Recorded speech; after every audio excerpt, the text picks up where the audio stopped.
Alright, we are back for another wrestling review, another WWE review. Welcome to Money in the Bank 2024. We've done this the Yep. past like 3 years, so we are back again talking about Money in the Bank. And so there's only 5 matches on this show, so at least there wasn't like a whole lot. Show was only about 3 hours. So the show started off with we got the host, which was Trish Stratus, because this Money in the Bank was in Toronto, Canada. So Trish Stratus was the host, and then the first match was the men's Money in the Bank, which it was Andrade versus Carmelo Hayes versus Chad Gable versus Drew McIntyre versus fucking blanking right now. Fucking Drew McIntyre, Carmelo Hayes, LA Knight, LA Andrade, fucking Jey Uso. Is that it? Yeah, it's Jey Uso, LA Knight, Andrade, Chad Gable, Drew McIntyre, and Carmelo Hayes. That's the first thing I said. I didn't say Chad Gable. Yeah. So the match itself, it was pretty good. There was a lot of crazy bumps. Chad Gable was going fucking crazy in the match. The crowd was super behind LA Knight and Jey Uso. Carmelo Hayes did really good for his first Money in the Bank. There was this crazy spot where Andrade grabbed like Carmelo Hayes on the ropes and they did a springboard Spanish fly and landed on the fucking ladder. Then there was a spot where Chad Gable belly to bellied LA Knight from the ring to the outside on the ladder bridge. Then Drew McIntyre ended up winning the match because he brogue kicked Jey Uso and he climbed up and got the briefcase. So Drew McIntyre is your 2024 men's Money in the Bank winner. Yep. So then it doesn't last too long. We'll just say that. Then the next match on the card was Braun Breaker and Sami Zayn. Yeah, you can talk about this match if you want. It was a pretty hard-hitting match. Basically,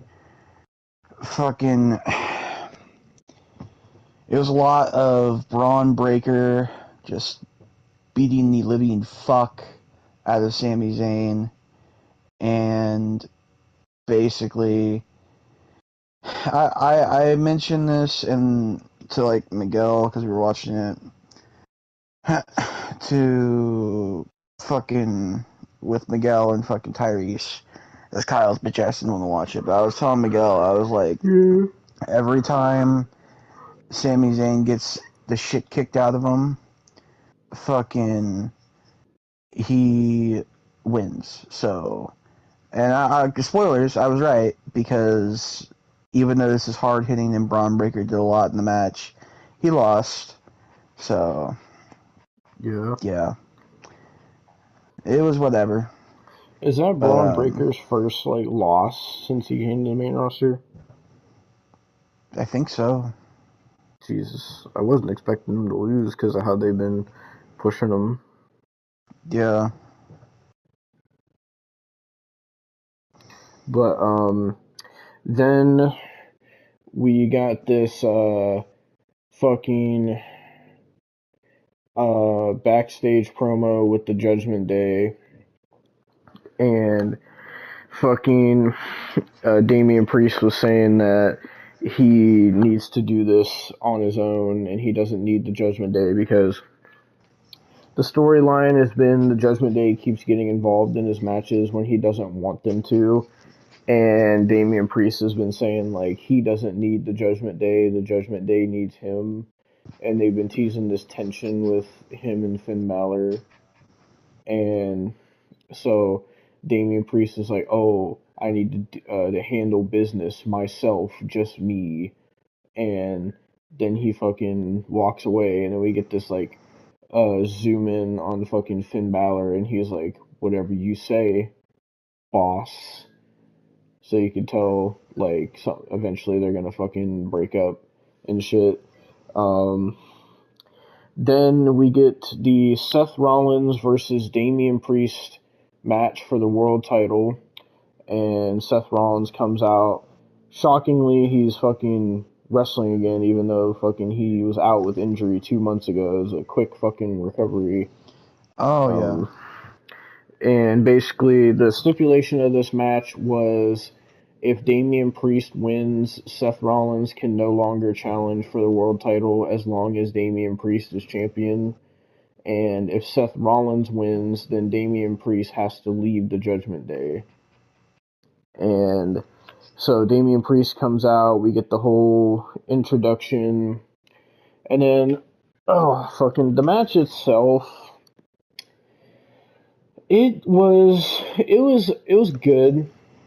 You could tell Seth was a little bit rough around the edges, because this is his first match back after fucking Mania, but they were hitting some pretty cool moves. Fucking, the crowd was chanting fucking Undertaker at Damian Priest, because everybody calls him the fucking bisexual Undertaker. And fucking, so they have a lot of back and forth. They both hit a lot of big spots. Seth hits a fucking stomp. Damian Priest hits a fucking choke slam.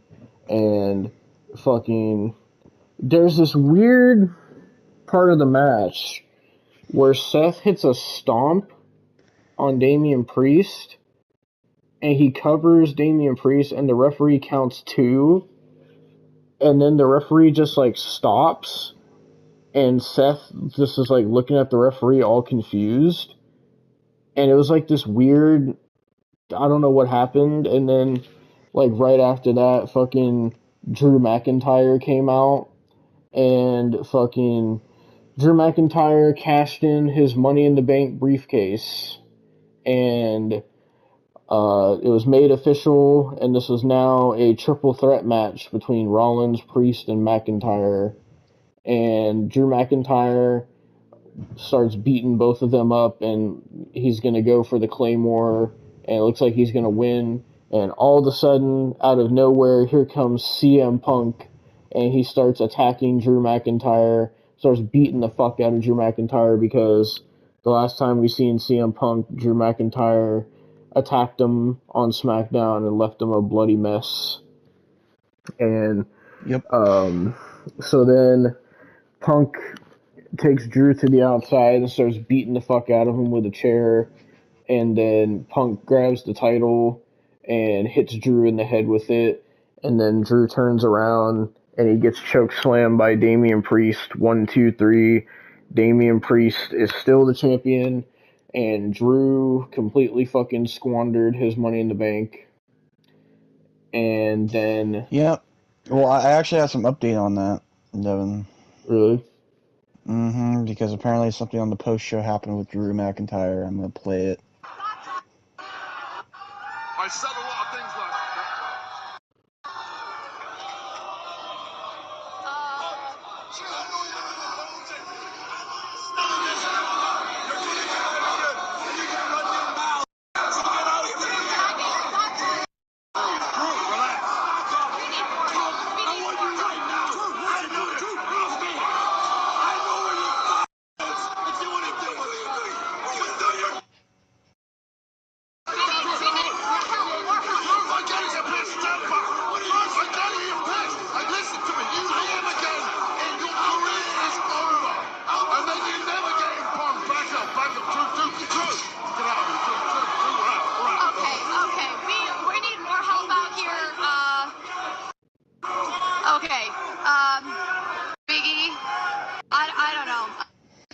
So Drew McIntyre basically was livid at Punk, and he fucking elbowed Adam Pearce. Jesus Christ. Yeah. So. Yep. And then we get this moment of like Seth Rollins like realizing that now he can't challenge for the title anymore, and he looks at CM Punk angrily, and they both have a stare down with each other. I'm assuming teasing a future match between them. And then that's pretty much how that segment ended. And then fucking, you could talk about this if you want, because up next we get Trish Stratus coming out, and she has a surprise for Money in the Bank. Yeah, so the surprise was the 16-time World Heavyweight Champion, Ric Flair. No, I'm joking. I'm Oh joking. my Fucking There was somebody John in the Cena. crowd that had a Wu-Tang Clan shirt, but they put a picture of Ric Flair on the part that said Woo.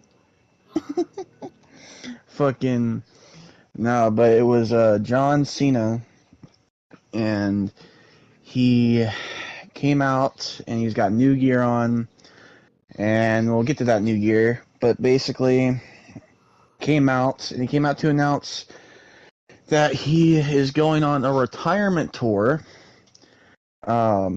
Basically, his last Royal Rumble will be this coming up Royal Rumble. His last Elimination Chamber will be this coming up Elimination Chamber, and his last WrestleMania will be WrestleMania 41. Yep. And then he will be retiring. Has a full retirement tour T-shirt. On the back of it, it's a door, and it says, "This is the last time you can see me. You can't see me." I mean, and the fucking on the front it says, "The last time to see me" and shit like that. Like it's basically a fucking retirement tour shirt. So that's the gist of it. But he is officially retiring, and I actually got some more because he went in depth about what it's going to look like. Apparently. We're gonna try to do a. Okay, well, if I can go to the front start. It's not gonna end at WrestleMania. WrestleMania will be my last WrestleMania. But hopefully, if everything goes according to plan, we're going straight through from January to December. We're going to try to do a long list of dates. I think right now, tentatively, it's hovering in the mid-30s to 40s because I'm still going to try to juggle a lot of stuff that's going on. And that'll be the end of my in-ring competition. Now, part of this business plan, I guess, that I proposed and they accepted, thank you, they, was me remaining in the WWE family in some capacity for an extended time to come. I've always said to the audience that the WWE is my home and I love it. And just because I physically feel I'm at my end doesn't mean I need to distance myself from something I love. I have passion for this business. I still watch Money in the Bank and yell at the screen and yell at the guys for what they're doing or what they could be doing. So I feel I have some wisdom locked up here that could be of some value. So I look forward to ending my participation in the ring in the best way that I possibly can, and being a member of the extended WWE family for quite some time to come. So I guess it's going to go from January to December, apparently. Damn. So it's not going to end at Mania, but it will be his last Mania. But yeah. So John Cena retiring. It's a weird thing to see. Yeah, we don't got many left. We still got fucking Rey Mysterio, still got Randy Orton, still got CM Punk. That's about all I can think of off the top of my head right now. Yeah, Carlito. Yeah. He's there, and Lashley. I mean, I guess fucking you could count fucking Edge and Christian, I guess. And fucking still got the Hardys as well. Probably not for much longer either. By the way, fucking Matt was talking about it. So a lot of these guys fucking that we grew up with are fucking on their way out. And shit. I mean, it's sad. John Cena's wrestling career is older than me, so Yeah. That's crazy that fucking like Cena is fucking retiring and fucking then like Orton's probably gonna retire at some point. Brock already Orton planned to says he's retire going. once. Orton says he's going until he's 50. Yeah. So And fucking Batista's already retired, which is crazy because that was like such a crazy OVW class, and now they're all so old, yeah, and it's just sad. yeah. Fucking Taker retired as well. Triple H retired. Fucking Shawn retired. So many of these fucking. You know who didn't know? Ric Flair. So there's that. Yep. Yeah, he's still trying to go. Yeah, Ric Yeah. Flair says that he could go like another fucking 10 something matches or some crazy shit he was Yeah, saying. you know who also still has one more match in him according to himself. I already know what you're gonna Mr. say. Mr. Hulkamania, that doesn't work for me, brother. Mr. Yeah, he thinks that Yes. he thinks that he still has one more left in him. Bro, I swear to God, if it comes to Mania 41 and it's like a mystery opponent for Cena or something, and I just hear when it comes crashing down and it hurts inside, I'm fucking start dying. There's no way. Jesus Christ. That'd be such a fucking terrible match. Yeah. I don't think Prime Cena can get fucking Hogan over, man. I don't think that's possible. Yeah. Fucking, well, I mean, I guess we also, in a way, I'm not sure how much he's going to wrestle, but we kind of have The Rock. Because he's Yeah, back to kinda. wrestling again, kind of. So there's that, Yeah. too. But, yeah, it's just sad to see all these people we watched in our childhoods fucking getting old and retiring and shit. But it's a thing that happens. So Yeah. just with someone like John Cena, you just never imagined that it would happen. Just especially during the time where he was just there like every single week, every single pay-per-view, like year after year after year. Like you just never thought that there's going to be a time without John Cena. Yeah. And now here we are. But have to enjoy this last year of John Cena while it lasts. Yeah. But after that segment, uh, we got the next match, which was the women's Money in the Bank match, which was Chelsea Green, Io Sky, Tiffany Stratton, Lyra Valkyria, fucking Zoe Stark, and fucking Naomi. So this match honestly was better than the men's.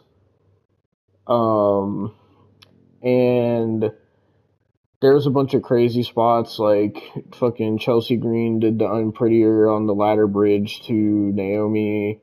There's a spot where fucking Chelsea Green like fell off the ladder and went through two tables on the outside. There's a spot where fucking Zoe Stark fucking died because Io picked her up off the top of the ladder and did this like it almost looked like a Samoan driver or something onto the fucking ladder bridge. I don't think it was meant to be a Samoan driver. I think it was meant to be like a Michinoku driver where she landed on her back.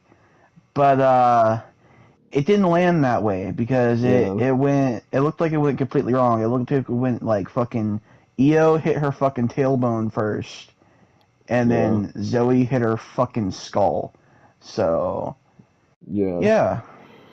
And fucking Lyra also got power bombed on a ladder bridge. There's a spot where Tiffany did a swanton to the outside onto everybody. Overall, it was a really enjoyable match. In the end, fucking Chelsea Green was about to win, and then fucking Tiffany Stratton pushed her off the ladder. That's where she fell through the 2 tables, and Tiffany Stratton is the women's Money in the Bank winner, so I'm happy about that because she was my pick.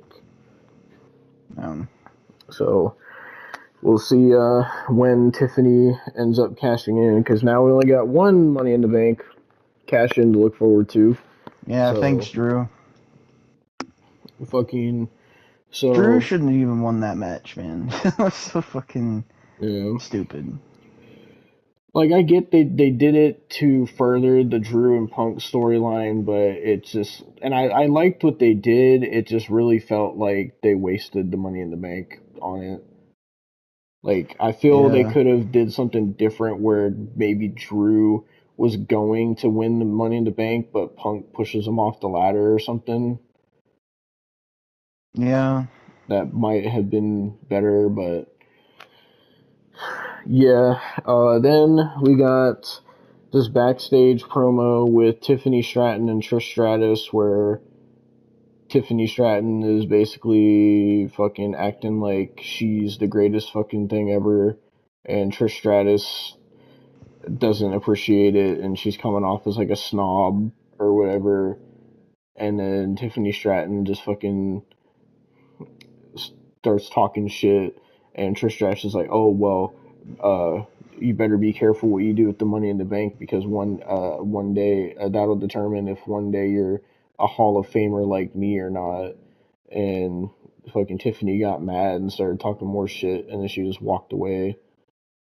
And then we got, oh my god, this is probably gonna be the shortest Money in the Bank review, but we got the main event, which was a 6-man tag.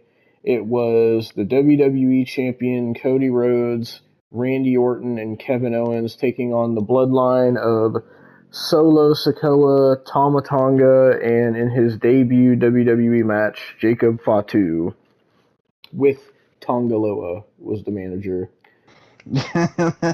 Fucking Camacho. Yeah, for those who don't know, Tongaloa fucking was Camacho back when they were doing Hideko and Camacho. I genuinely, honestly think he was signed back because he's Tama Tonga's brother. Yeah. Every time I hear about fucking Tongaloa, is I just see the fucking botch video of him in New Japan. Yeah. The fucking rap music, and I just see him fucking chop in the air. Yeah. Yeah, between fucking only 2 months, we got fucking Jimmy Uso getting kicked out of the bloodline, Paul Heyman getting kicked out of the bloodline last week, and fucking Tama Tonga, Tongaloa, and now Jacob Fatu are in this new bloodline, and now Solo's calling himself the tribal chief and shit. This is what happens when we don't do a review in a while. Yeah. The fucking... Well, I mean, there was only what, 1 pay-per-view between these two, right? Fucking there was fucking. Oh yeah, it was Backlash. Backlash, King of the Ring. Oh yeah, and fucking King of the Ring too. Holy shit. Yeah. And then Clash at the Castle. Yeah, that too. Jesus Christ, there's 3 pay-per-views in 2 months. Yeah, we missed like 3 pay-per-views. The review was. Well, fucking. So this match, I'm gonna talk about it because Austin didn't pay much attention because he had a personal thing going on. So, basically, it was good. The ending was kind of but the match itself was very good. It was very hard hitting. The 2 teams were beating the absolute shit out of each other. Jacob Fatu is a fucking star, man. He really is. Like, this dude was going fucking berserk in this match. Like, taking out fucking everybody, bro. Like, this dude is scary to fucking watch. Like, scary in a good way. and fucking there was like one spot where fucking like a lot of the match they were beating down on Kevin Owens to try to fucking keep him away from tagging in, and then Cody got the big babyface hot tag, and then fucking Randy got tagged in eventually, and the Bloodline was just trying to take them apart like one by one. And I really liked how they were showing how vicious the Bloodline was. Like, this is a way more vicious Bloodline than before. And fucking there's a spot on the outside where Kevin Owens hit a frog splash on Jacob Fatu through the table, I think it was. And then fucking the referee got fucked up in this match because Yeah. He accidentally got taken out by fucking fuck was it Solo, I think. And then motherfucker rolled outside and he was like hugging the steps, and then this motherfucker is in an unfortunate position because here comes Jacob Fatu running full speed, and Kevin Owens moves out of the way, and he fucking squishes the referee against the steps. I'm pretty sure, like, this is the first time I've seen this referee. Mm-hmm. So, if this is, like, his first week or first day, I feel bad for the dude. Like, yeah. God damn. Then there was a big spot where fucking Kevin Owens tried to hit a package pile driver, and Tongaloa botched a low blow. And then there's a spot where Randy Orton was just fucking RKOing everybody. And then fucking Cody hit the triple crossroads on Solo, but there was no referee. And then Jacob Fatu just started fucking murking everyone. And then the match ended with fucking Solo hitting a Samoan spike on Randy, and then he hits a Samoan spike on Cody Rhodes. 1, 2, 3, the Bloodline wins, and apparently we're getting Cody Rhodes versus Solo at SummerSlam for the title, is what it looks like. So... Oh, they also confirmed Damian Priest and Gunther for the title as well. Yeah. Not only that, we also got a teaser for a pay-per-view that is returning, because we are getting the return of the pay-per-view called Bad Blood. So I'm excited for that. Yeah. I do want to mention there was some cursed things on this show too, because this show is sponsored by The Boys. So during each fucking Money in the Bank match, you just saw Homelander on all the screens. Yeah. So it was really cursed. And then fucking they put fucking the Vought logo on the Money in the Bank briefcases. It's just like, why? Yeah, and even on like the thing that the Money in the Bank hangs from, there's, instead of like the WWE logo, it said The Boys on it. Yeah. And fucking Michael Cole kept saying, "Oh, the fucking Money in the Bank is sponsored by Homelander." He said it through like fucking over half of the show. Yeah. I was just like, why? Fucking. But yeah, that was Money in the Bank 2024. Overall, I really enjoyed the show. Every match wasn't like amazing, but every match was pretty good. I would say the best match, like, honestly, it would have been the 6-man tag if the ending wouldn't have just kind of felt flat. So, honestly, in my opinion, I think the best match, at least the most entertaining one, was the women's Money in the Bank for me. Yeah. I think the worst match, not saying any of these matches were like bad, but I think the worst match was probably Sammy and Braun, and then after that it's probably fucking the men's Money in the Bank, because it was so quick. Yeah. And like it just felt like it just ended. in the women's Money in the Bank, fucking Michael Cole and Corey Graves are like marking out, and fucking at the end, Michael Cole was like marking out, and he was like, "Oh, this might have been the greatest Money in the Bank match that I've ever seen," and he was like fucking marking out and shit. Yeah. But yeah, I'm happy that Tiffany Stratton won the Money in the Bank. I kind of wish someone else, like, I would have taken Jey Uso or LA Knight or even Andrade, even Carmelo. Hey, I was honestly, I would have hoping taken for anybody Andrade, else. honestly. I would have taken Yeah. anybody besides Drew because Drew really didn't need it, and they only really did No, it for the he Punk didn't. thing.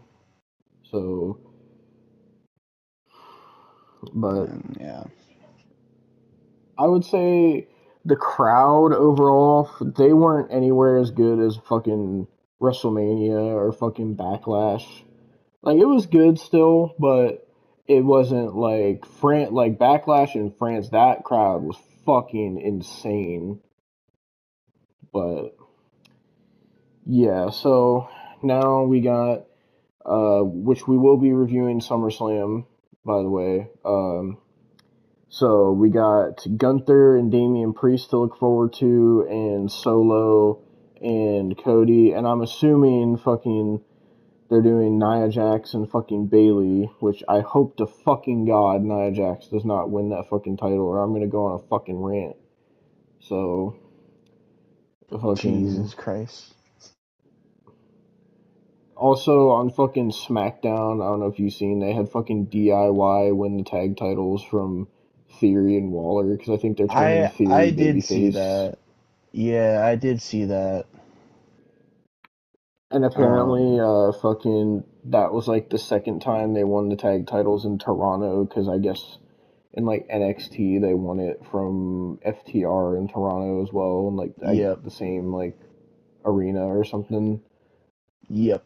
So I do want to say it's I'm gonna make a uh prediction uh that they're gonna put fucking gonna have Uncle Howdy versus Chad Gable on that card.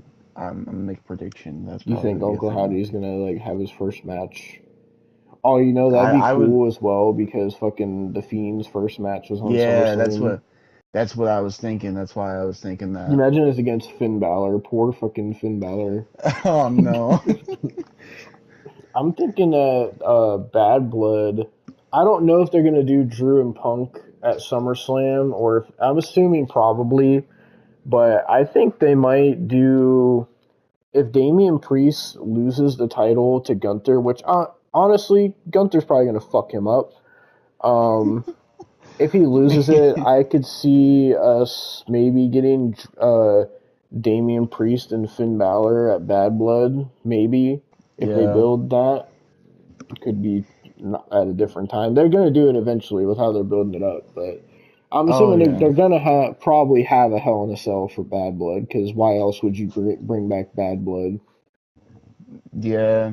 It's better than having the Hell in a Cell pay-per-view. Yeah. Didn't they also Yeah. file trademarks for shit like fucking New Blood Rising and shit? Yes, and I was like, why? Like, why New Blood Rising? That Oh, pay-per-view man. existed from a fucking faction in WCW. It makes Yep. no sense. Why? Oh, yeah, wasn't that fucking Vince Russo's faction? The fucking Yes, New it doesn't Blood? even like. Here's the thing. Like, my thing about it is like it doesn't even sound cool as like a regular just pay-per-view name. Like it makes no sense. New Blood Rising. What the fuck does that mean, dude? Like what the fuck? What does it mean in not the fucking goddamn faction context? Maybe the blood part of New Blood Rising will be the bloodline. I don't know. New That's Bloodline not gonna. Rising. That doesn't help it. That doesn't help it, man. That doesn't help it. But yeah, that was Money in the Bank. SummerSlam's next. Fucking hell. Speaking of Vince Russo, did you see that fucking he was getting a lot of backlash on Twitter because this motherfucker was saying that fucking WWE is bad because they have because the wrestlers have bad acting, and this motherfucker was really trying to say that his acting was better than fucking WWE's acting now. and Oh my fucking so fucking many god. people were cooking the fuck out of him. Even Disco Inferno was like, "Bro, you're a fucking idiot." Like, Jesus Christ. but yeah, fucking that was Money in the Bank 2024. Overall, good pay per view, pretty decent crowd. The fucking arena was packed. I will say, like, Jesus Christ, bro. Every fucking thing they do now is sold out. Like, it is ridiculous. The amount of money they are making right now is astronomical. Yeah. Like, I'm pretty sure it's to the point now where they said that WWE is more popular now and more profitable now than it ever was in the Attitude Era, which is crazy to fucking think about because nobody ever thought it would get back to that point or even surpass that, which is fucking insane. Yeah. But it just goes to show you that fucking Triple H knows what the fuck he's doing. Oh So, yeah. but yep, that was Money in the Bank, and we are going to be back next time with our review of SummerSlam 2024, which is going to be in my home state of good old cursed ass Ohio. So there's that. Yep. It's only in Ohio, so if anything cursed happens on that show, if Nia Jax wins the title on that show, it's Devon's fault because You it know, happened only in at least Ohio. fucking SummerSlam is coming to. When's the last time a show was in Missouri? You guys probably have fucking Hey, some we mudster had shit like Fight on the nah nah Farm nah in nah Missouri. nah. We had fucking the Royal Rumble a couple years back. Don't you even? Oh Nah yeah, nah that's where you nah. got to see your baby girl Ronda Rousey. Fuck you.